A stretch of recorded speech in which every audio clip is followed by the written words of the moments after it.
হৈছে।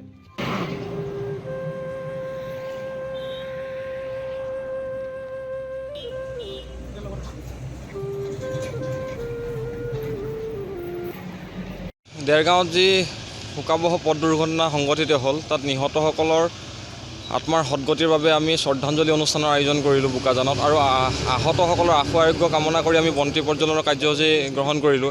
আৰু ইতিমধ্যে সদৌ অসম ছাত্ৰ সন্থাৰ ভাতৃ সংগঠন অসম সেনাৰ মুখ্য আহ্বায়ক বিজয় শংকৰ বৰদলৈৰ লগতে সদৌ যোৰহাট জিলা ছাত্ৰ সন্থাই যোৰহাট মেডিকেল কলেজত পুৱাৰে পৰা উপস্থিত আছে, আৰু তেওঁলোকে ইতিমধ্যে জানিবলৈ দিছে যে প্ৰতি মুহূৰ্ততে আহতসকলক যিমান ৰক্তৰ প্ৰয়োজন হ'ব তেওঁলোকে দিম বুলি তেওঁলোকে কৈছে, আৰু যদি প্ৰয়োজন হয় আমিও বোকাজান আঞ্চলিক ছাত্ৰ সন্থাৰ লগতে বোকাজানবাসী ৰাইজেও তাত সহায় সহযোগিতা আগবঢ়াম। আৰু ইতিমধ্যে 4 লেন যুক্ত হাইৱে যিখিনি বনি আছে সেইখিনি আচলতে মৰণ ফান্দত পৰিণত হোৱা আমি দেখিবলৈ পাইছোঁ। আৰু ইতিমধ্যে বহু কম দিনৰ সময়তে বহুকেইটা দুৰ্ঘটনাত বিভিন্ন লোকে প্ৰাণ হেৰুৱাইছে। গতিকে এই ক্ষেত্ৰত উচিত তদন্ত কৰি ইয়াত যিকোনো গাফিলতি বা যিকোনো দোষী ব্যক্তিৰ ওপৰত ব্যৱস্থা গ্ৰহণ কৰিবলৈ আমি দাবী জনালোঁ। ইয়াত বোকাজান আঞ্চলিক ছাত্ৰ সন্থাৰ উদ্যোগত অনুষ্ঠিত এই শ্ৰদ্ধাঞ্জলি অনুষ্ঠানত বোকাজান সাহিত্য সভা, কাৰ্বি আংলং জিলা সাহিত্য সভা, জ্যেষ্ঠ নাগৰিকসকল আৰু সাংবাদিক বন্ধুসকলৰ সহায় সহযোগিতাত আজি অনুষ্ঠানটো কৰা হয়।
হৈছে।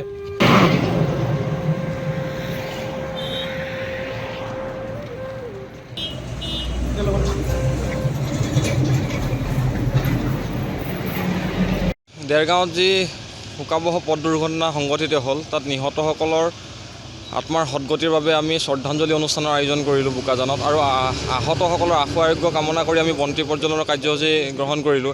আৰু ইতিমধ্যে সদৌ অসম ছাত্ৰ সন্থাৰ ভাতৃ সংগঠন অসম সেনাৰ মুখ্য আহ্বায়ক বিজয় শংকৰ বৰদলৈৰ লগতে সদৌ যোৰহাট জিলা ছাত্ৰ সন্থাই যোৰহাট মেডিকেল কলেজত পুৱাৰে পৰা উপস্থিত আছে, আৰু তেওঁলোকে ইতিমধ্যে জানিবলৈ দিছে যে প্ৰতি মুহূৰ্ততে আহতসকলক যিমান ৰক্তৰ প্ৰয়োজন হ'ব তেওঁলোকে দিম বুলি তেওঁলোকে কৈছে, আৰু যদি প্ৰয়োজন হয় আমিও বোকাজান আঞ্চলিক ছাত্ৰ সন্থাৰ লগতে বোকাজানবাসী ৰাইজেও তাত সহায় সহযোগিতা আগবঢ়াম। আৰু ইতিমধ্যে 4 লেন যুক্ত হাইৱে যিখিনি বনি আছে সেইখিনি আচলতে মৰণ ফান্দত পৰিণত হোৱা আমি দেখিবলৈ পাইছোঁ। আৰু ইতিমধ্যে বহু কম দিনৰ সময়তে বহুকেইটা দুৰ্ঘটনাত বিভিন্ন লোকে প্ৰাণ হেৰুৱাইছে। গতিকে এই ক্ষেত্ৰত উচিত তদন্ত কৰি ইয়াত যিকোনো গাফিলতি বা যিকোনো দোষী ব্যক্তিৰ ওপৰত ব্যৱস্থা গ্ৰহণ কৰিবলৈ আমি দাবী জনালোঁ। ইয়াত বোকাজান আঞ্চলিক ছাত্ৰ সন্থাৰ উদ্যোগত অনুষ্ঠিত এই শ্ৰদ্ধাঞ্জলি অনুষ্ঠানত বোকাজান সাহিত্য সভা, কাৰ্বি আংলং জিলা সাহিত্য সভা, জ্যেষ্ঠ নাগৰিকসকল আৰু সাংবাদিক বন্ধুসকলৰ সহায় সহযোগিতাত আজি অনুষ্ঠানটো কৰা হয়।